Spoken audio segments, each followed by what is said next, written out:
An attack aircraft, strike aircraft, or attack bomber, is a tactical military aircraft that has a primary role of carrying out airstrikes with greater precision than bombers, and is prepared to encounter strong low-level air defenses while pressing the attack. This class of aircraft is designed mostly for close air support and naval air-to-surface missions, overlapping the tactical bomber mission. Designs dedicated to non-naval roles are often known as ground attack aircraft. Fighter aircraft often carry out the attack role, although they would not be considered attack aircraft per se, although fighter-bomber conversions of those same aircraft would be considered part of the class. Strike fighters, which have effectively replaced the fighter-bomber and light bomber concepts, also differ little from the broad concept of an attack aircraft. The dedicated attack aircraft as a separate class existed primarily during and after World War II. The precise implementation varied from country to country, and was handled by a wide variety of designs. In the US and UK, attack aircraft were generally based on light bombers, sometimes carrying heavier forward-firing weapons like the North American B-25G Mitchell and de Havilland Mosquito Tsetsi. In Germany and USSR, where they were known as Schlachtflugzeug, battle aircraft, or Sturmgewehr, stormtrooper, respectively, this role was carried out by aircraft such as the Henschel HS-129 and Ilyushin IL-2, purpose-designed and heavily armored. The Germans and Soviets also used light bombers in this role. Cannon-armed versions of the Junkers Ju-87 Stuka greatly outnumbered the HS-129, while the Petlyakov PE-2 was used for this role in spite of not being specifically designed for it. In the late war era, the fighter-bomber began to take over many attack roles, a change that continued in the post-war era. Jet-powered examples were relatively rare, but not unknown, like the Blackburn Buccaneer. The U.S. Navy continued to introduce new aircraft in their A series, but these were purely light and medium bombers. The need for this design category was greatly diminished by the introduction of precision-guided munitions, which allowed almost any aircraft to carry out this role while remaining safe at high altitude, while the attack helicopter took over many of the remaining roles that could only be carried out at lower altitudes. Since the 1960s, only two dedicated attack aircraft designs have been widely introduced, the U.S. Fairchild Republic A-10 Thunderbolt II and Soviet Sukhoi Su-25 Frogfoot. One oddity belonging to this class is the Lockheed AC-130, which features as its primary armament high-caliber artillery guns adapted for aircraft use, including the 105mm M102 howitzer. A variety of light attack aircraft exist, usually based on adapted trainers or other light fixed-wing aircraft. Definition and designations. United States definition and designations. Presently, U.S. attack aircraft are identified by the prefix A-, as in A-6 Intruder and A-10 Thunderbolt II. However, until the end of World War II the A designation was shared between attack planes and light bombers for USAF aircraft, as opposed to B prefix for medium or heavy bombers. The U.S. Navy used a separate designation system and at the time preferred to call similar aircraft scout bombers, SB, or torpedo bombers, TB or BT. For example, Douglas SBD Dauntless Scout Bomber was designated A-24 when used by the USAF. It was not until 1946, when the U.S. Navy and U.S. Marine Corps started using the Attack A designation, when it renamed BT-2D Skyraider and BTM Mauler II, respectively, AD Skyraider and AM Mauler. As with many aircraft classifications, the definition of attack aircraft is somewhat vague and has tended to change over time. Current U.S. military doctrine defines it as an aircraft which most likely performs an attack mission, more than any other kind of mission. Attack mission means, in turn, specifically tactical air-to-ground action. In other words, neither air-to-air action nor strategic bombing is considered an attack mission. In United States Navy vocabulary, the alternative designation for the same activity is a strike mission. Attack missions are principally divided into two categories, air interdiction and close air support. In the last several decades, The rise of the ubiquitous multi-role fighter has created some confusion about the difference between attack and fighter aircraft. According to the current U.S. designation system, an attack aircraft, A, is designed primarily for air-to-surface attack, aircraft designed to find, attack, and destroy land or sea targets, missions, also known as attack missions, while a fighter category F incorporates not only aircraft designed primarily for air-to-air combat, but additionally multipurpose aircraft designed also for ground attack missions. F. Fighter aircraft were designed to intercept and destroy other aircraft or missiles. This includes multipurpose aircraft also designed for ground support missions such as interdiction and close air support. Just to mention one example amongst many, the F-111 Aardvark was designated F despite having only minimal air-to-air capabilities. Only a single aircraft in the U.S. Air Force current inventory bears a simple, unmixed A designation, the A-10 Thunderbolt II. Other designations. British designations have included FB for fighter bomber and more recently G for ground attack as in Harrier GR-1, meaning ground attack/reconnaissance, Mark 1. The NATO reporting names for Soviet/Russian ground attack aircraft at first started with B, categorizing them as bombers, as in case of IL-10 Beast. But later they were usually classified as fighters, F, possibly because, since Sukhoi Su-7, they were similar in size and visual appearance to Soviet fighters, or were simply derivatives of such. History. World War I. The attack aircraft as a role was defined by its use during World War I, in support of ground forces on battlefields. Battlefield support is generally divided into close air support and battlefield air interdiction, the first requiring strict and the latter only general cooperation with friendly surface forces. Though such aircraft also attacked targets in rear areas. Such missions required flying where light anti-aircraft fire was expected and operating at low altitudes to precisely identify targets. Other roles, including those of light bombers, medium bombers, dive bombers, reconnaissance, fighters, fighter bombers, could and did perform air strikes on battlefields. All these types could significantly damage ground targets from a low-level flight, either by bombing, machine guns, or both. Attack aircraft came to diverge from bombers and fighters. While bombers could be used on a battlefield, their slower speeds made them extremely vulnerable to ground fire, as did the lighter construction of fighters. The survivability of attack aircraft was guaranteed by their speed/power, protection, i.e. armor, and strength of construction. Germany was the first country to produce dedicated ground attack aircraft, designated CL class and J class. They were put into use in autumn 1917, during World War I. Most notable was the Junkers J.I, which pioneered the idea of an armored bathtub, that was both fuselage structure and protection for engine and crew. The British experimented with the Sopwith TF series, termed trench fighters, although these did not see combat. The last battles of 1918 on the Western Front demonstrated that ground attacking aircraft were a valuable component of all arms tactics.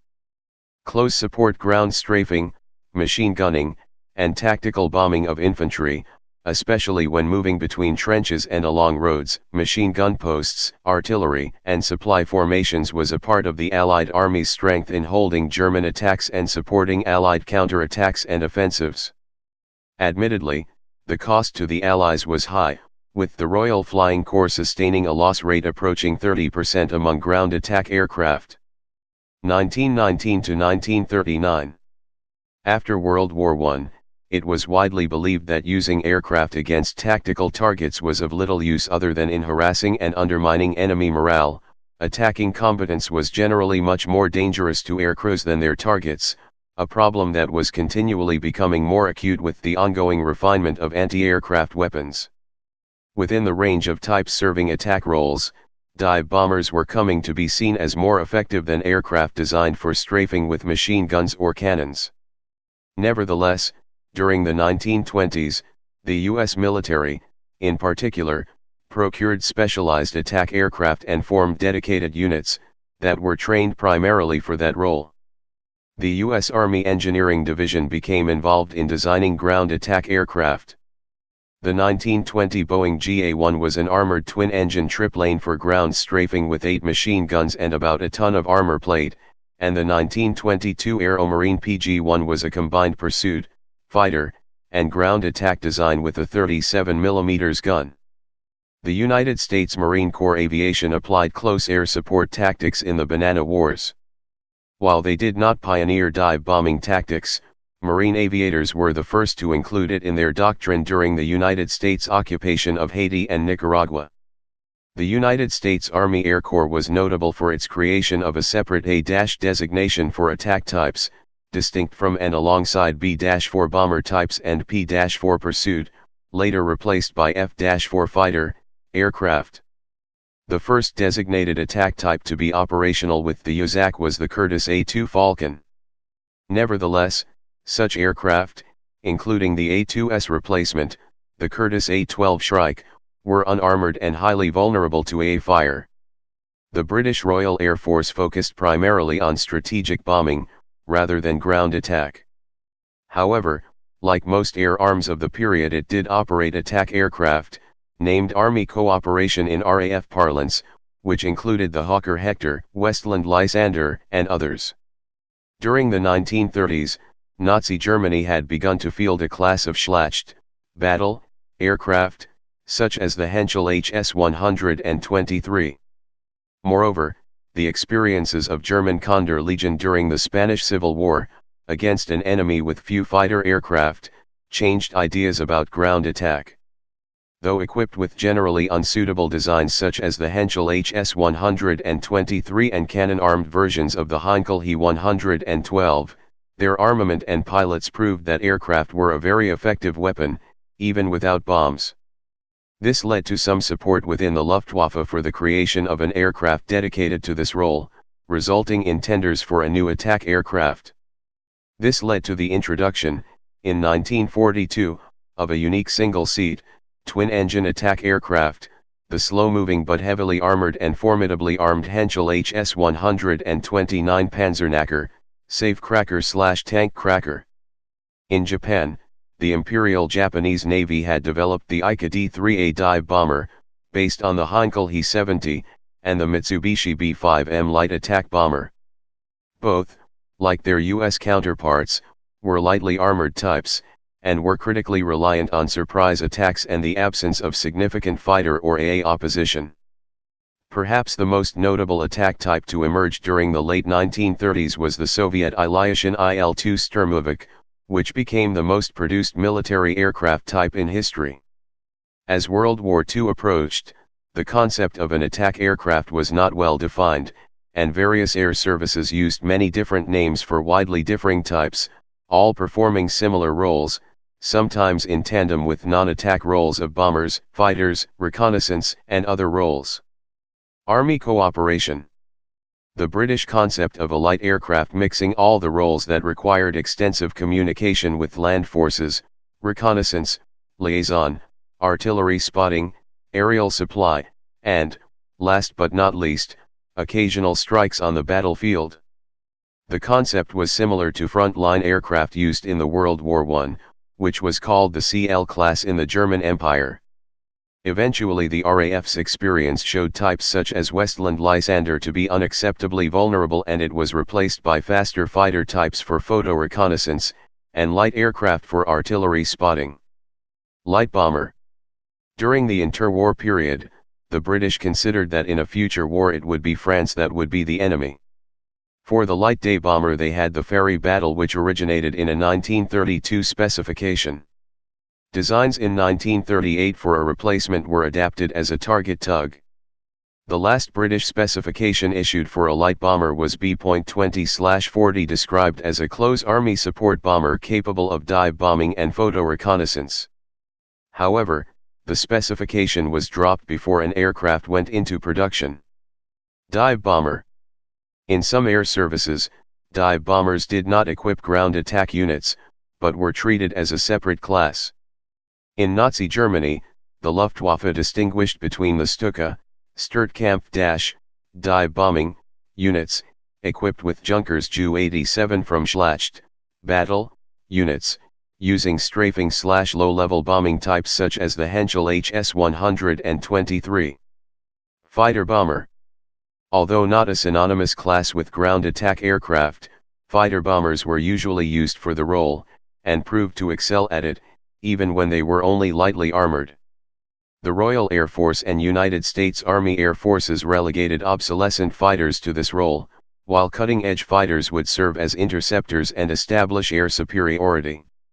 The United States Navy, in distinction to the USAF, preferred the older term scout bomber, under a SB- designation, such as the Curtiss SB-2C Helldiver. World War II. The Junkers Ju-87s of the German Luftwaffe became virtually synonymous with close air support during the early months of World War II.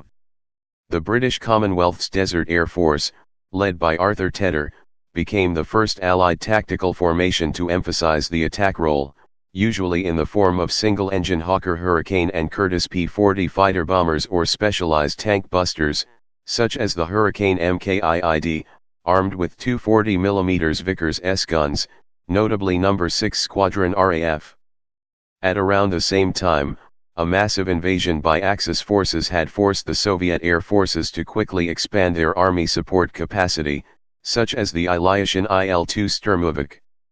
The women pilots known as the Night Witches utilized an obsolescent, wooden light trainer biplane type, the Polykarpov Po-2 and small anti-personnel bombs in harassment bombing attacks that proved difficult to counter. Wartime experience showed that poorly armored and or lightly built, pre-war types were unacceptably vulnerable, especially to fighters. Nevertheless, skilled crews could be highly successful in those types, such as the leading Stuka ace, Hans Ulrich Rudel, who claimed 500 tanks, a battleship, a cruiser, and 2 destroyers in 2,300 combat missions. The Bristol Beaufighter, based on an obsolescent RAF bomber, became a versatile twin-engine attack aircraft and served in almost every theater of the war, in the maritime strike and ground attack roles as well as that of night fighter.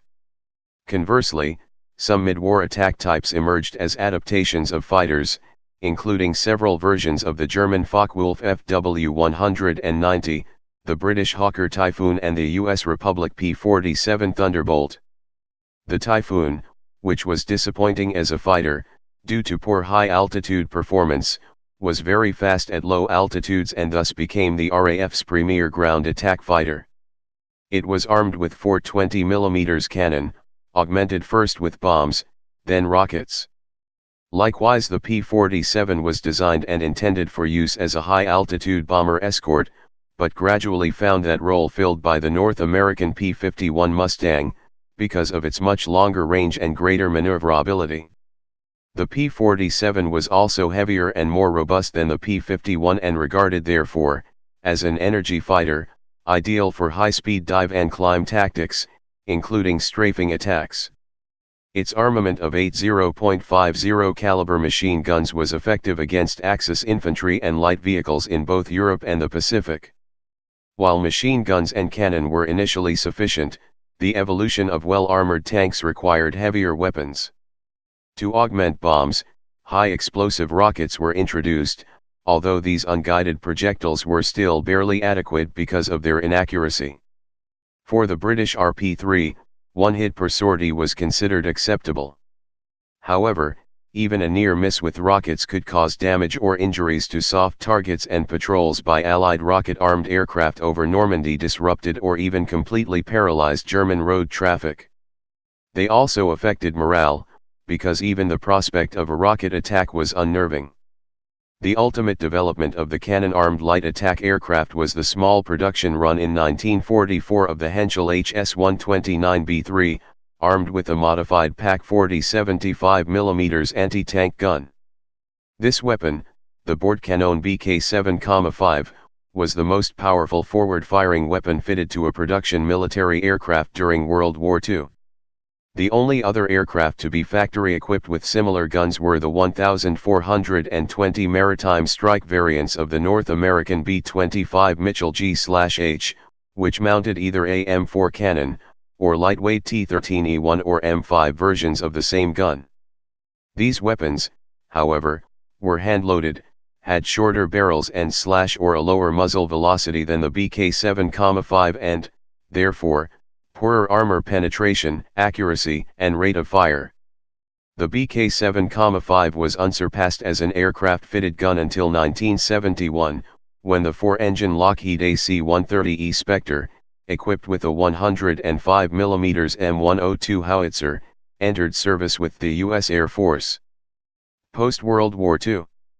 In the immediate post-war era, the piston-engined ground attack aircraft remained useful since all of the early jets lacked endurance due to the fuel consumption rates of the jet engines. The higher-powered piston engine types that had been too late for World War II were still capable of holding their own against the jets, as they were able to both out-accelerate and out-maneuver the jets. The Royal Navy Hawker Sea Fury fighters and the U.S. Vought F-4U Corsair and Douglas A-1 Skyraider were operated during the Korean War, while the latter continued to be used throughout the Vietnam War. Most of the post-World War II era air forces have been reluctant to develop fixed-wing jet aircraft specifically for ground attack. Although close air support and interdiction remain crucial to the modern battlefield, attack aircraft are less glamorous than fighters, and both pilots and military planners have a certain well-cultivated contempt for mudmovers.